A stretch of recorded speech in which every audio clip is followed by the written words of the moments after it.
Pertama-tama siapkan 12 piece fish roll, kemudian ini akan aku potong-potong ya. Satu buah aku potong jadi dua seperti ini.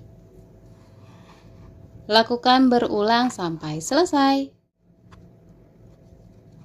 Setelah dipotong-potong hasilnya seperti ini, kemudian lanjut ini kita akan tusuk menggunakan tusuk sate.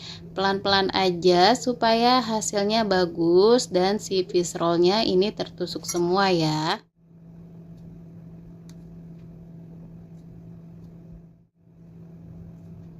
Setelah selesai ditusuk seperti ini, lanjut kita akan kukus kurang lebih selama 10-15 menitan ya teman-teman. Nunggu matang, kita akan bikin bahan olesannya. Di sini aku pakai 2 sendok makan saus barbecue, 2 sendok makan saus sambal. Kemudian aku juga pakai 1 sendok makan saus tomat. Kemudian aku juga masukkan 1 sendok makan saus tiram, dan terakhir ini aku kasih 2 sendok makan kecap manis.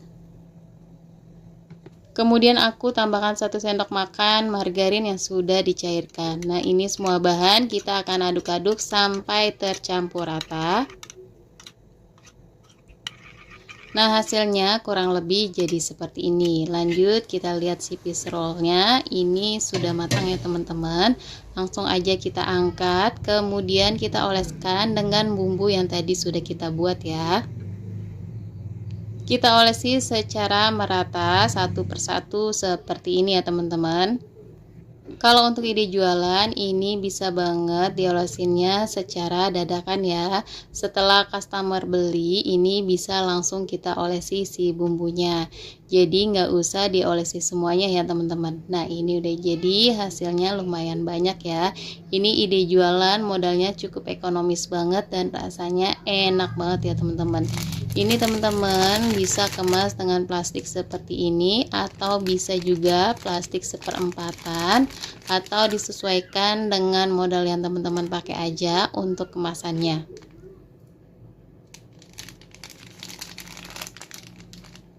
Nah, ini cocok banget dijadikan ide jualan, modalnya cukup ekonomis dan rasanya enak banget. Nah, segini aja resep yang kali ini aku bagikan, semoga resepnya bermanfaat. Jangan lupa selalu disupport terus channel aku dengan cara like, komen, dan di subscribe. Terima kasih teman-teman yang sudah menonton video aku sampai selesai.